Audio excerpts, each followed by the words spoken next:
আসসালামু আলাইকুম। পৃথিবীর যে যে প্রান্ত থেকে দেখছেন এবং শুনছেন সবাইকে শুভেচ্ছা জানাচ্ছি। আজকে আমি আমাদের বাংলাদেশের সেনাবাহিনী এবং জেনারেল ওয়াকারুজ্জামানকে নিয়ে পার্টিকুলারলি কিছু কথা বলবো।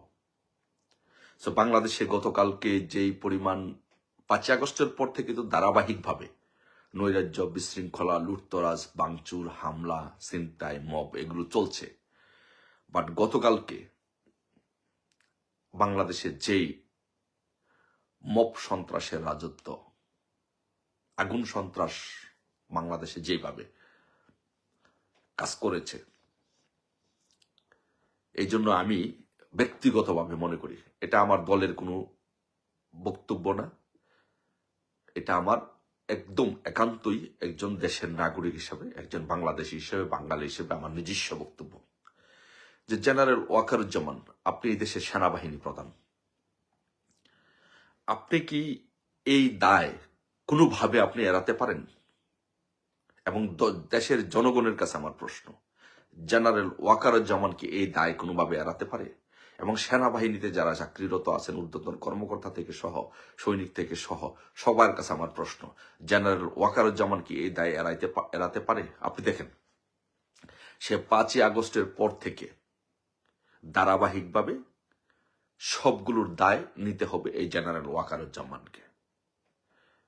আচ্ছা, আপনি বলেন যে 5ই আগস্ট যে ঘটনা ঘটেছে, যদি সেনাবাহিনী যদি ওয়াকারুজ্জামান যেহেতু প্রতিরক্ষা মন্ত্রণালয়ে, সেনাবাহিনী হচ্ছে প্রতিরক্ষা মন্ত্রণালয়ের অধীনে থাকে, তো যেহেতু সেনাবাহিনী প্রতিরক্ষা মন্ত্রণালয়ের অধীনে থাকে, শেখ হাসিনা হচ্ছেন, মাননীয় প্রধানমন্ত্রী হচ্ছেন প্রতিরক্ষা মন্ত্রণালয়ের প্রধান। তো জেনারেল ওয়াকারুজ্জামান কি করলেন?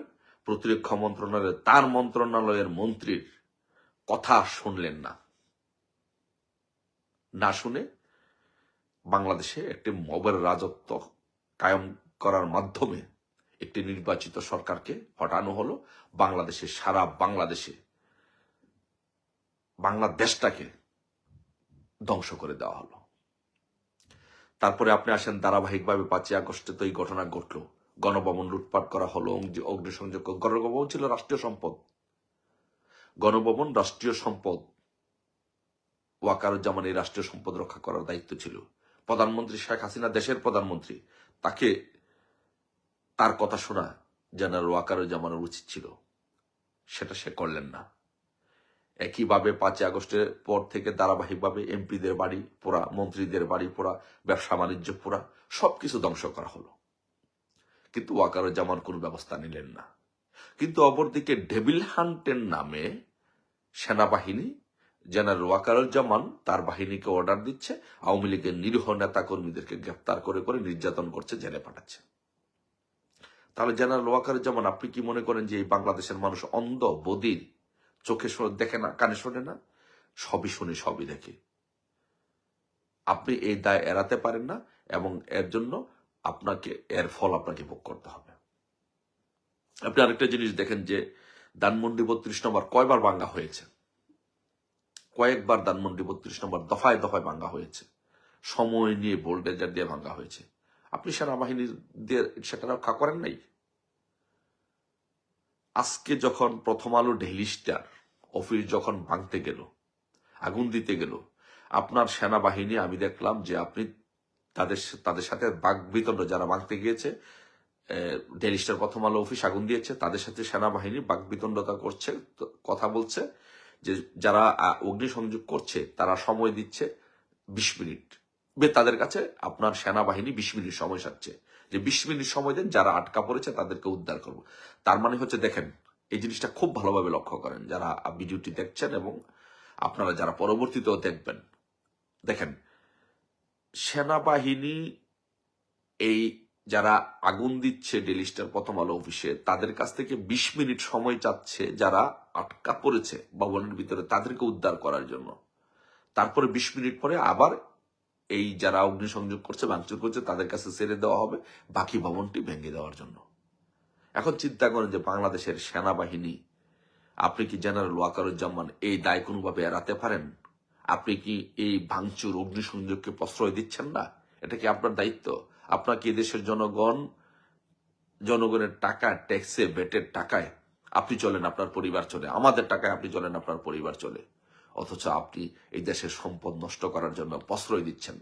আপনি দেশের সম্পদ ধ্বংস করার জন্য আপনি প্রশ্রয় দিচ্ছেন। এই দায় কি এড়াতে পারে? জেনারেল ওয়াকারুজ্জামান, আপনাকে আমি একটি কথা বলি। আমি জানি না আপনি কোন মতাদর্শে বিশ্বাসী এবং কি চাচ্ছেন এই বাংলাদেশে, বাট আমি একটি কথা বলি, এই বাংলাদেশ ধ্বংসের পিছনে মূল কারিগরদের মধ্যে অন্যতম হচ্ছেন আপনি।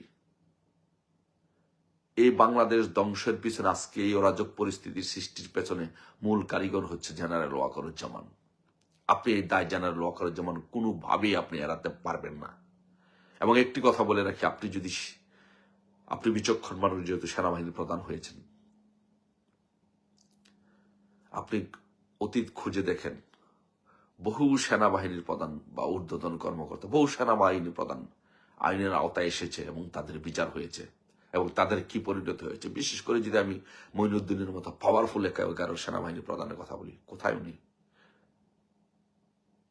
আপনিও আপনার জীবন, শেষ জীবন, এত বড় ক্ষমতাধর ব্যক্তি হওয়া সত্ত্বেও, সেনাবাহিনী হওয়ার প্রধান সত্ত্বেও, আপনার শেষ জীবনে হলো আপনি যেই কাজটা করেছেন, দেশ ধ্বংসের নেতৃত্ব দিয়েছেন আপনি জেনারেল ওয়াকারুজ্জামান। আপনাকে এর দায় নিতে হবে, আপনাকে এর বিচারের সম্মুখীন অবশ্যই একদিন হতে হবে। আপনি এই দেশটাকে ধ্বংস করার নেতৃত্ব দিয়েছেন জেনারেল ওয়াকারুজ্জামান।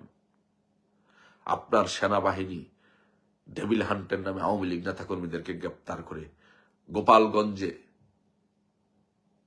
নিরীহ অসহায় গোপালগঞ্জবাসীকে, আওয়ামী লীগের নেতাকর্মীকে, গোপালগঞ্জবাসীকে আপনি গুলি করে আপনার সেনাবাহিনী হত্যা করিয়েছেন আপনি।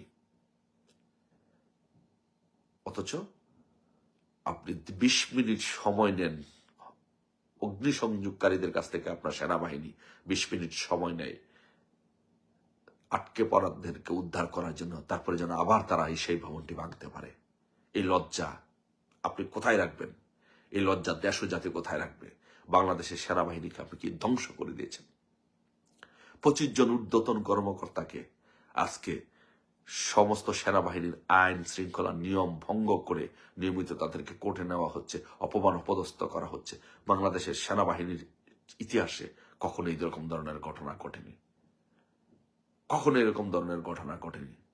শেখ হাসিনার আমলে সেনাবাহিনী কত সুযোগ সুবিধা ভোগ করেছে, কত সম্মান মর্যাদা নিয়ে, আত্মমর্যাদা নিয়ে বাংলাদেশে চাকরি করেছে। আজকে সেই সেনাবাহিনীকে আজকে আপনি তাদের মান, সম্মান, ইজ্জত সবকিছু ধুলাই মিশিয়ে দিচ্ছেন আপনার নেতৃত্বের কারণে, আপনার মতো সেনাবাহিনী প্রধানের নেতৃত্বের কারণে, এই ভুল নেতৃত্বে, আপনার মতো সেনাবাহিনীর ভুল পরিচালনার কারণে আজকে সেনাবাহিনীর বিপদের সম্মুখীন হচ্ছে, আপনি বিপদের সম্মুখীন হচ্ছেন। আপনি যেসব সেনাবাহিনীদেরকে দিয়ে এইসব অকামগুলো করাচ্ছেন, তারা তো বিপদের মুখে পড়ছে। আওয়ামী লীগ তো আবার ক্ষমতা আসবে, তাদেরকে বিচার হবে না? যারা অপরাধ করবে তাদের তো বিচার হবে। সো তাদেরকে আপনি বিপদের মুখে ফালাচ্ছেন আপনার পরিকল্পনা বাস্তবায়ন করার জন্য। সেই পরিকল্পনা কি আমি জানি না, অদ্য পর্যন্ত আপনি কোনো পরিকল্পনা প্রকাশ করতে পারেননি। ধন্যবাদ। মনে রাখবেন, পাপ কখনো বাপকে ছাড়ে না। আর মনে রাখবেন আরেকটি জিনিস, নগর পড়লে দেবালয় রক্ষা পায় না, আপনিও রক্ষা পাবেন না। জয় বাংলা, জয় বঙ্গবন্ধু।